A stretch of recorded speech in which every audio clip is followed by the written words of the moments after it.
আচ্ছা দেখো, এই ট্রানজিস্টর নিয়ে আলোচনা করেছিলাম আগের দিন কিভাবে কানেক্ট করব। তিনটে কনফিগারেশন দেখিয়েছিলাম। পিএনপি ট্রানজিস্টরের ক্ষেত্রে দেখিয়েছিলাম, একটাকে কমন এমিটার, একটাকে কমন বেস আর একটাকে কমন কালেক্টর বলা হয়েছিল। এবং যে কোনো কনফিগারেশনেই আমরা যে কোনো কনফিগারেশনেই যেটা হয় সেটা হচ্ছে যে ওই এমিটার জাংশন ফরওয়ার্ড বাস আর কালেক্টর জাংশন রিভার্স ব্যাস, এই প্রিন্সিপালটা আমাকে মানতে হবে, তবেই কিন্তু আমরা ফ্রুটফুলি ট্রানজিস্টরকে ব্যবহার করতে পারবো।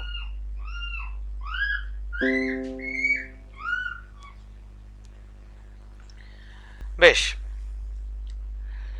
তা যাই হোক, তা সেই কথাটা মাথায় রেখে আমরা পিএনপি যেমন ওই base junction, emitter junction forward ব্যাস আর কালেক্টর জাংশন রিভার্স ব্যাস করেছিলাম, ঠিক একই রকমভাবে এনপিএন ট্রানজিস্টরের বেলাতেও তাই করেছি। দেখো, এইটা হচ্ছে এমিটার জাংশন। এই যে এমিটারের সাইজটা হচ্ছে মডারেট, বেসটা সবচেয়ে সরু আর কালেক্টরটা বড়। তাহলে এই যে জাংশনটা এমিটার জাংশন, এমিটার জাংশন মানে হচ্ছে এমিটার বেস জাংশন, কারণ সবসময় জাংশন মানেই বেসের সঙ্গে হয় কালেক্টর না হলে এমিটার।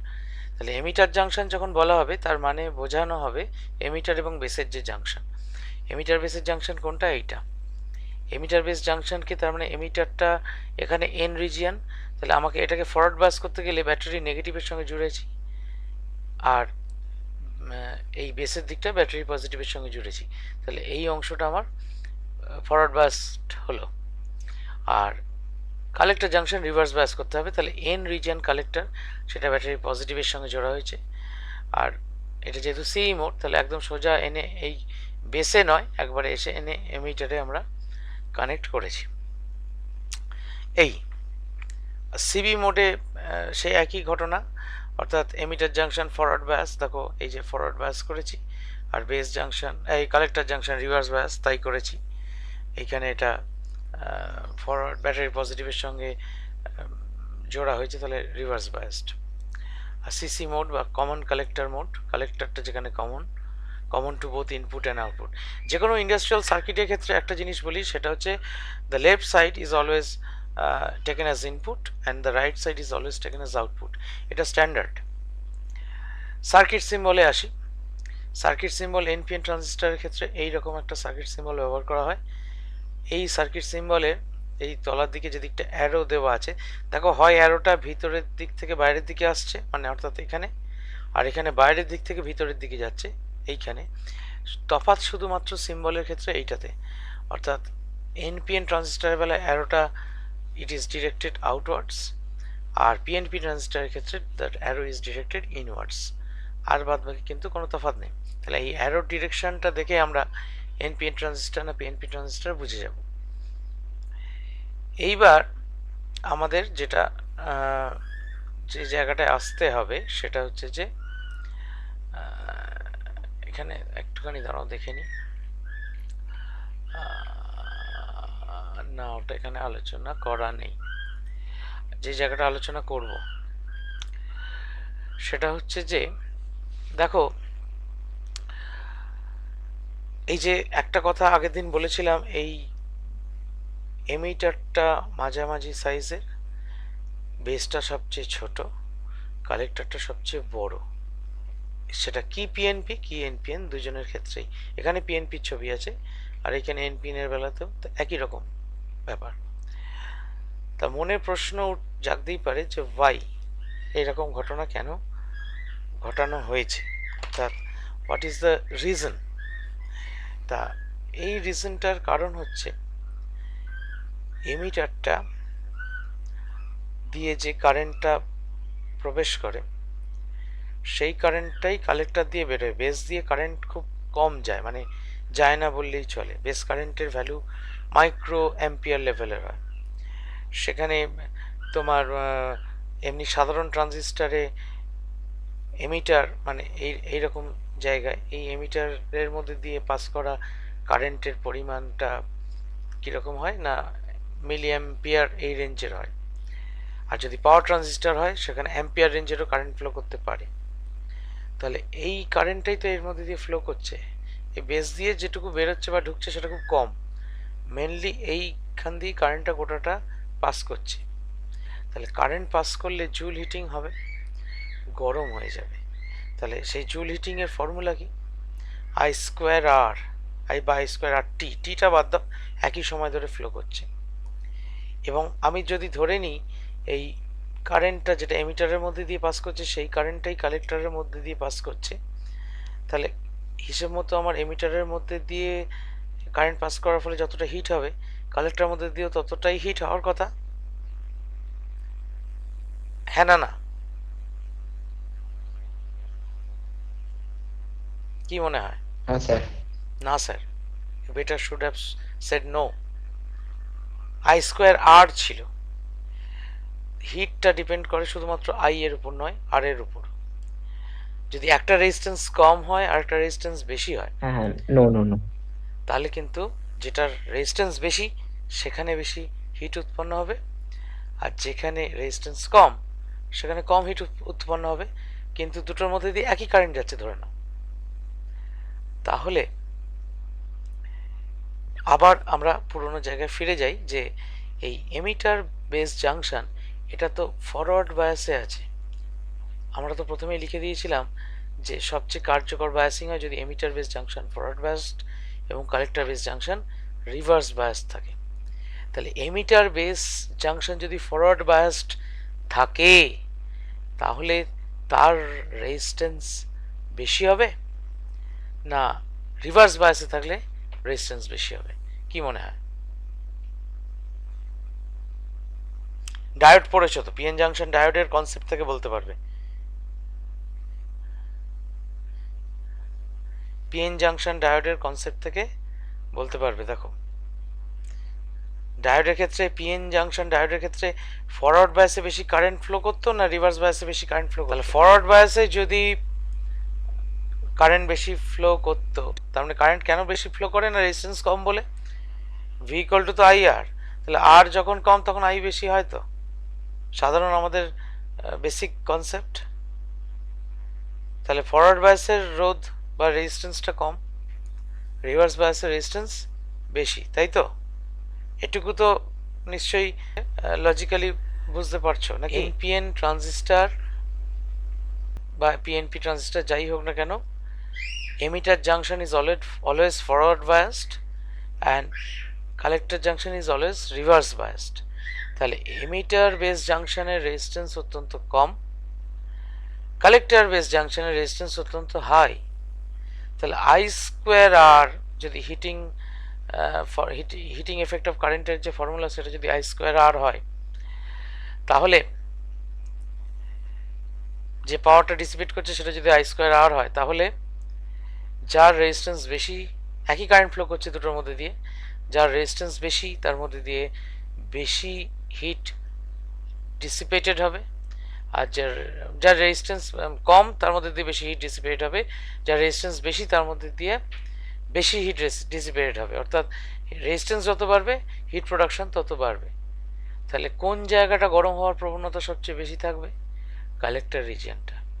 সেই জন্যই কালেক্টরটা বড় সড়ো সাইজের করা হয়। বড় সড়ো সাইজের করবার ফলে কালেক্টরের সারফেস এরিয়াটা অনেক বড় হয়, it can dissipate more heat. এ কিন্তু তার মধ্যে যে তাপ উৎপাদন হয় সেই উৎপন্ন তাপের পরিমাণটা অনেক বেশি বাড়িয়ে নিতে পারে। আর ফল আরও যেগুলো খুব পাওয়ার ট্রানজিস্টার, যেগুলো অনেক হাই পাওয়ার হ্যান্ডেল করে, সেই ধরনের ট্রানজিস্টারগুলো কি করে না, সেই ধরনের ট্রানজিস্টারগুলো ওই গায়ে একটা হিট সিঙ্ক লাগানো থাকে। হিট সিঙ্কের কাজ কি? হিট সিঙ্কের কাজ হচ্ছে যখন ওই তোমার ট্রানজিস্টারটা গরম হয় সে অতটা হিট ডিসিপেট করতে পারে না, সে তখন ওই হিট সিঙ্কের সাহায্যে কিন্তু এক্সট্রা হিটটা সিস্টেমের থেকে বাইরে ডিসিপেট করে দেয়। অনেক সময় দেখবে বড় বড় অ্যাম্পলিফায়ারের ক্ষেত্রে ক্যাবিনেটের গায়ে বড় বড় সেই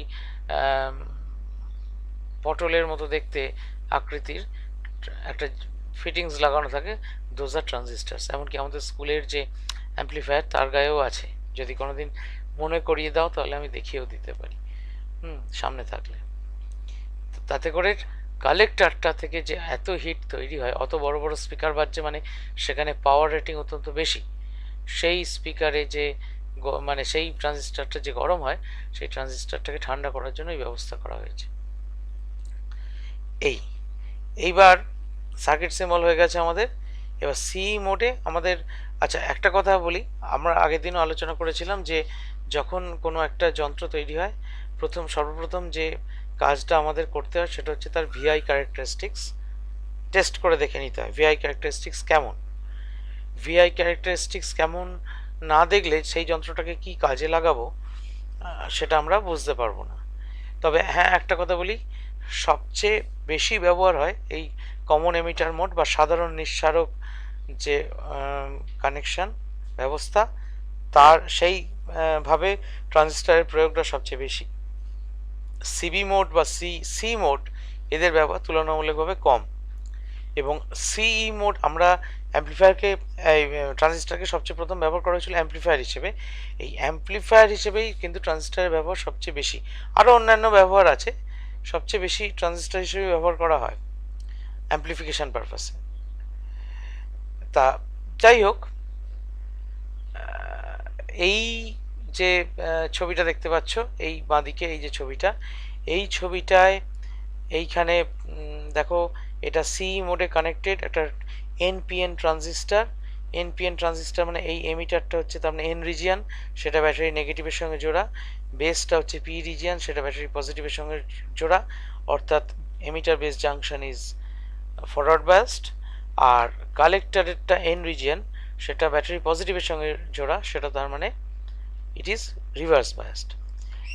বাঁ দিকটা বলেছি সবসময় ইনপুট সার্কিট, ডান দিকটা আউটপুট সার্কিট। বোঝার জন্য আমরা আবার এনপিএন দিয়েও ডায়াগ্রামটা দেখিয়ে দিয়েছি। তো দুদিকে দুটো সোর্স লাগানো থাকে। একটা সোর্স, এই এমিটার বেসে যে সোর্সটা লাগানো থাকে সেটা খুব কম ভোল্টেজে, 0 to 1 ভোল্ট, মানে একটা নব থাকে, যে নবটা ঘুরিয়ে আমি 0 থেকে 1 ভোল্ট, মানে 0.1 ভোল্ট, 0.2 ভোল্ট, 0.3 ভোল্ট, এরকম ঘুরিয়ে ঘুরিয়ে ধরো 0.9 ভোল্টের পর 1 ভোল্টে আমরা পৌঁছাতে পারি। আর ডান দিকের নবটায় 0 ভোল্ট থেকে 10 ভোল্ট, এইখানে 1 ভোল্ট, 2 ভোল্ট, 3 ভোল্ট, এই করে করে 10 ভোল্ট আমি পৌঁছতে পারি। অর্থাৎ বেস ভোল্টেজটা আমার তুলনামূলকভাবে কম, কালেক্টর ভোল্টেজটা বেশি। সেই অবস্থায় আমরা কি করব না, যেহেতু আমাদের ভিআই ক্যারেক্টারিস্টিক্স বার করতে হবে, সেই জন্য আমার এই ভোল্টেজটা মাপার জন্য একটা ভোল্টমিটার দরকার, আর এইখানে বেস কারেন্ট কত সেইটা মাপার জন্য একটা অ্যামমিটার দরকার। ঠিক তেমনি করে কালেক্টর ভোল্টেজটা মাপার জন্য একটা ভোল্টমিটার দরকার এই দুটো প্রান্তের মধ্যে, আর কালেক্টর কারেন্টটা মাপার জন্য এখানেও একটা অ্যামমিটার দরকার। সেইটা দেখো এখানে আমরা একটা সার্কিট দিয়ে দেখিয়েছি। ইনপুট ক্যারেক্টারিস্টিক্সের জন্য বা আউটপুট ক্যারেক্টারিস্টিক্সের জন্য একই সার্কিট, আলাদা কিছু সার্কিট নয়। এই যে এখানে একটা মাইক্রো অ্যামমিটার লাগানো হয়েছে বলেছিলাম, এই বেস কারেন্টটা তোমার এর রেঞ্জে, মাইক্রো অ্যাম্পিয়ার রেঞ্জে। কালেক্টর কারেন্ট মিলি অ্যাম্পিয়ার রেঞ্জের হয়। এখানে একটা মিলি অ্যামিটার লাগানো আছে। এই হচ্ছে 0 to 1 ভোল্ট সোর্স, এটা হচ্ছে 0 to 10 ভোল্ট সোর্স। এইখানে একটা ভোল্টমিটার লাগানো হয়েছে, এখানে একটা ভোল্টমিটার লাগানো হয়েছে। এই যে ভোল্টেজটা বেস টু এমিটার, এই যে ভোল্টেজটা, এটাকে বলে ভিবিই। কালেক্টর টু এমিটার, এই যে ভোল্টেজটা, এইটা তো কালেক্টর পয়েন্ট, মানে এই লাইনটা কালেক্টর পয়েন্ট, এই লাইনটা হচ্ছে এমিটার পয়েন্ট, তাহলে এই ভোল্টেজ হচ্ছে VCE, voltage of collector with respect to emitter. এটা voltage of base with respect to emitter, VBE VCE. এইবার বেস দিয়ে যে কারেন্টটা ঢুকছে, কালেক্টর দিয়ে যে কারেন্টটা ঢুকছে, সেটা আলটিমেটলি এমিটার দিয়ে বেরোচ্ছে। সেই জন্যই এই আউটওয়ার্ডস অ্যারো সিম্বলটা, এইটা কিন্তু আমাকে তাই শো করছে। তাহলে এই ক্ষেত্রে আমরা বলতে পারি IB plus IC equal to I. এটা হচ্ছে মানে যখন আমরা ইকুয়েশন দেখব তখন কিন্তু এইটাই দেখব, IB plus IC, collector current plus base current is equal to emitter current. এবার আমাকে কি করতে হবে না, প্রথমে ইনপুট ক্যারেক্টারিস্টিক্স করবো যখন আউটপুটটাকে কনস্ট্যান্ট রাখবো। কনস্ট্যান্ট মানে প্যারামিটার করে নেব। অর্থাৎ ধরো প্রথমে এখানে আমি এই নব ঘুরিয়ে এটাকে 0 ভোল্ট রেখে দিলাম, মানে এখানে কোনো ভোল্টেজ নেই, এখানে তোমার ভোল্টেজ দেখাচ্ছে 0। এই অবস্থায় আমি এটা ধীরে ধীরে স্টেপে, সেটা আমার যেরকম খুশি স্টেপ, 0 ভোল্ট, 0.1 ভোল্ট, 0.2 ভোল্ট, এইভাবে বাড়িয়ে বাড়িয়ে আমি এখানে ভোল্টেজটা বাড়াতে থাকলাম। তাহলে প্রত্যেকটা স্টেপে কারেন্টের ভ্যালুটাও পাল্টে পাল্টে গেল, সেই কারেন্টের ভ্যালুটা আমরা নোট করলাম আর ভোল্টেজের ভ্যালুটাও নোট করলাম। ফর এক্সটার্নাল ভোল্টেজ বা কালেক্টর ভোল্টেজ সেটা কত না 0 ভোল্ট। এইবার এটাকে আবার হয়তো নব ঘুরিয়ে 5 ভোল্টে রাখলাম, দিয়ে একই ঘটনা আবার রিপিট করলাম। ঠিক একই রকমভাবে স্টেপ ওয়াইজ এই বেস ভোল্টেজ আর বেস কারেন্ট মাপলাম, আইবি আর ভিবিইর ভ্যালুগুলো মাপলাম। আবার ধরো 10 ভোল্টে রাখলাম, 10 ভোল্টে রেখেও একই কাজ করলাম। তার মানে আমার 3টে সেট হলো, 3টে সেট মানে একটা 0 ভোল্ট আউটপুটের জন্য একটা আউটপুট বলবো না, আউটপুট বলতেই পারি, এটা তো ভিসি মানেই তো আউটপুট। তাহলে 0 ভোল্ট আউটপুটের জন্য, 5 ভোল্ট আউটপুটের জন্য আর 10 ভোল্ট আউটপুটের জন্য, 3টে পার্টিকুলার আউটপুট ভোল্টেজের জন্য we have obtained 3 sets of voltage current data. এবং সেইটাকে যদি এরকম একটা গ্রাফে প্লট করা হয়, ভিবিই আর আইবি, এদিকে এক্স অ্যাক্সিস বরাবর ভিবিই মানে voltage across base to emitter, আর আইবি হচ্ছে তোমার বেস কারেন্ট, এই দুটোকে যদি প্লট করা হয় তাহলে এইরকম ধরনের গ্রাফ পাবো। এরকম ধরনের কেন গ্রাফ পাবো না, এমিটার বেস জাংশন ছিল PN junction in forward bias, তাই তো? তাহলে আমাদের ডায়োড ক্যারেক্টারিস্টিক্স যখন দেখেছিলাম, ডায়োড ক্যারেক্টারিস্টিক্স কোথায়, আবার ডায়োডে চলে যাই। এই যে স্পেশাল ডায়োডও দরকার নেই, আমাদের যে অর্ডিনারি ডায়োড, সেই অর্ডিনারি ডায়োডের ক্ষেত্রে ফরওয়ার্ড বায়াসে দেখেছিলাম কারেন্টটা, কারেন্ট ভোল্টেজের যে রিলেশনটা, সেই গ্রাফটা এইভাবে ওঠে। তাহলে আমাদের তো এমিটার আর বেস জাংশনটা তো ফরওয়ার্ড বায়াসে আছে, তাহলে এমিটার বেস জাংশন যদি ফরওয়ার্ড বায়াসে থাকে, তার জন্য তাহলে এই ধরনেরই আমি গ্রাফ পাবো। সেটাও তো শুধু এমিটার আর বেস জাংশন মানে একটা পিএন জাংশন, তাহলে এইরকম গ্রাফ পেয়েছি। এরপর আউটপুট ক্যারেক্টারিস্টিক্সে এসো। আউটপুট ক্যারেক্টারিস্টিক্সের বেলায় এইখানে আমরা আগের বেলায় যেমন আউটপুটটাকে কনস্ট্যান্ট রেখেছিলাম বা প্যারামিটার করেছিলাম, এবারে ইনপুটটাকে প্যারামিটার করব। ইনপুটটাকে প্যারামিটার করলে কি দাঁড়াবে, ইনপুটটাকে ফিক্সড আমি আইবি, এখানে একটা জিনিস মনে রেখো, এই ট্রানজিস্টার আমরা সাধারণভাবে, তোমরা তো এটুকুই জানো যে তোমরা দেখে এসছো যে সবসময় ভোল্টেজটা আমরা প্রয়োগ করি, কারেন্ট ফ্লো করে, অর্থাৎ আমরা কন্ট্রোল করি ভোল্টেজটা, কারেন্ট ফ্লো করে। কিন্তু ট্রানজিস্টারের ক্ষেত্রে এই বেস কারেন্টটা, এই আইবিটা, ইট ইজ মোর ফান্ডামেন্টাল, অর্থাৎ the base current controls the output characteristics. ঠিক আছে? অর্থাৎ যখন আউটপুট ভোল্টেজটা, আউটপুট কারেন্টটা ইনপুট কারেন্টের উপর ডিপেন্ড করছে, ইনপুট ভোল্টেজের উপর নয়, তখন মানে এটা পরবর্তীকালে যদি আরও ইলেকট্রনিক্স নিয়ে পড়ো দেখবে এই ধরনের অ্যানালিসিসকে বলা হয় হাইব্রিড অ্যানালিসিস।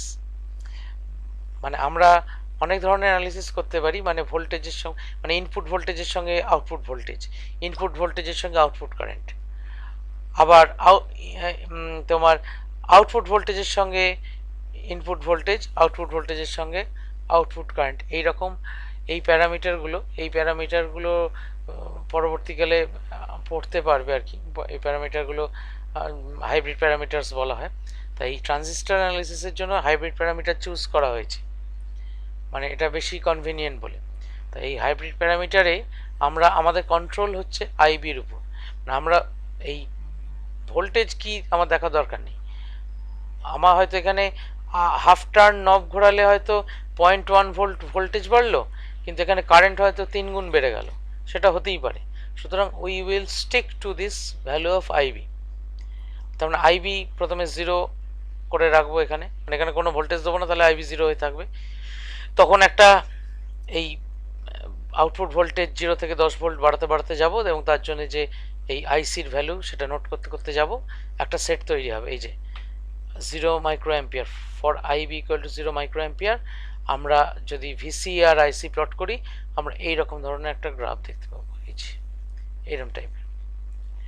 এরপর আইবির ভ্যালুটা ধরো এখানে যেমন 10 micro ampere, better to right -10 micro ampere, কেন সেটা এক্ষুনি বোঝার দরকার নেই। এই 10 মাইক্রো অ্যাম্পিয়ার যদি রাখা হয়, তখন দেখব আবার যদি এই ভিসি পাল্টাতে পাল্টাতে যাই এবং কারেন্ট নোট করতে করতে যাই, তখন দেখবো যে ডেটা সেটটা আমার হাতে আসবে, সেটার জন্য এই গ্রাফটা পাবো। এখান থেকে শুরু হবে, এই যাবে, গিয়ে এই যাবে। আরও যদি বেস কারেন্ট বাড়াই, 20 মাইক্রো অ্যাম্পিয়ার করি, এটা 0 হলো, এটা 10 হলো, এটা 20 হলো, আরও যদি বাড়াই, এই সোজা গিয়ে এইরকম যাবে। 30 করলে সোজা গিয়ে এরকম যাবে। দেখো এই 10 করে বাড়াচ্ছি, এই যে ডিস্টেন্সটা মোটামুটি দেখো ইউনিফর্ম, মানে এখান থেকে এটা যতটা, এখান থেকে এটা ততটা, এখান থেকে এটা ততটা, এখান থেকে এটা ততটা, আরও যদি বাড়ো আরও, মানে ওই ডিস্টেন্সেই যাবে। তা এই আউটপুট ক্যারেক্টারিস্টিক্সের এই যে চেহারাটা, এই চেহারাটা অনুযায়ী বিভিন্ন জায়গার বিভিন্ন নাম দেয়া হয়েছে। এই নামটা একটু দেখে নিই। এই যে আউটপুট ক্যারেক্টারিস্টিক্সটা এখানে আঁকলাম, এই দিকটা দেখো ডটেড দেওয়া আছে, এই যে ডটেড। আমরা কিন্তু ভোল্টেজটা এতটা বাড়াবো না যাতে আমাদের এই রিজিয়নটা আমরা পেয়ে যাই। এই রিজিয়নটা চলে যাওয়া মানেই হচ্ছে ট্রানজিস্টরটা নষ্ট হয়ে যাবে, ঠিক আছে, ব্রেকডাউন হয়ে যাবে। ব্রেকডাউন কন্ডিশন মানে হচ্ছে ট্রানজিস্টরটা নষ্ট হয়ে যাবে।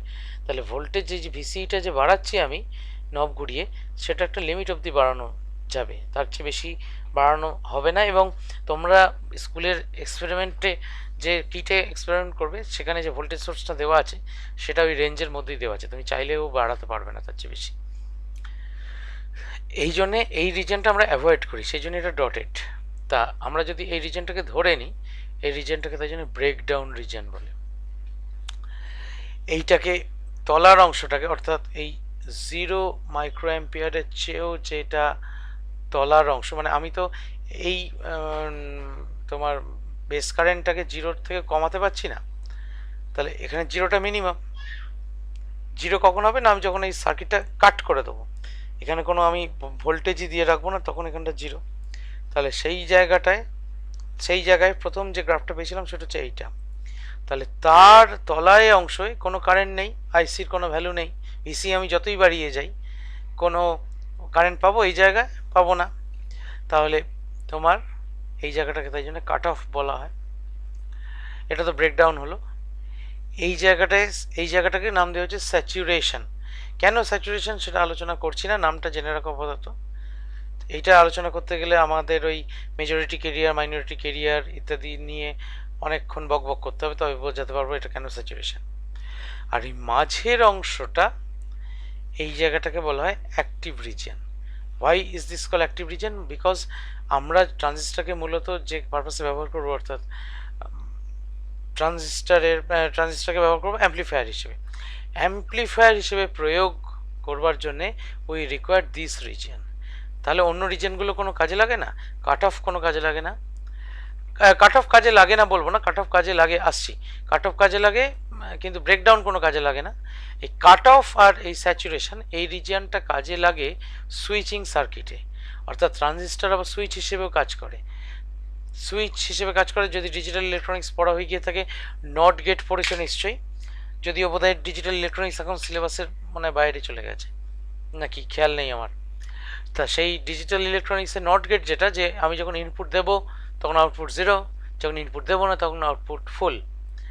এই তোমার এর বেলাতেও ট্রানজিস্টারের মজাটা হচ্ছে, ট্রানজিস্টারের যখন মানে আমি ভোল্টেজ দেবো তখন কারেন্ট 0 দেখাবে, আর যখন মানে ভোল্টেজ দেবো না তখন কারেন্ট ফুল মানে দেখাবে। এখানে একটা লোড লাইন আছে, এই লোড লাইনটা শিফট করে from saturation region to cut off region.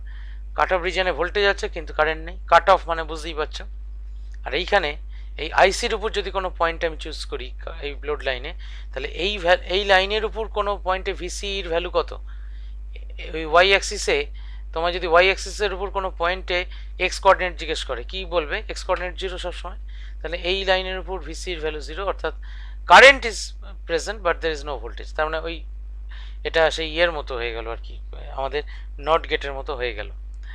এই ক্ষেত্রে এই দুটোর কাজ আছে, ট্রানজিস্টরকে যখন সুইচ হিসেবে ব্যবহার করা হয়, নট সুইচ হিসেবে। তাছাড়া অ্যাম্পলিফায়ার হিসেবে যখন অ্যাপ্লাই করবো ট্রানজিস্টরকে, we require this region, and so this region is known as active region.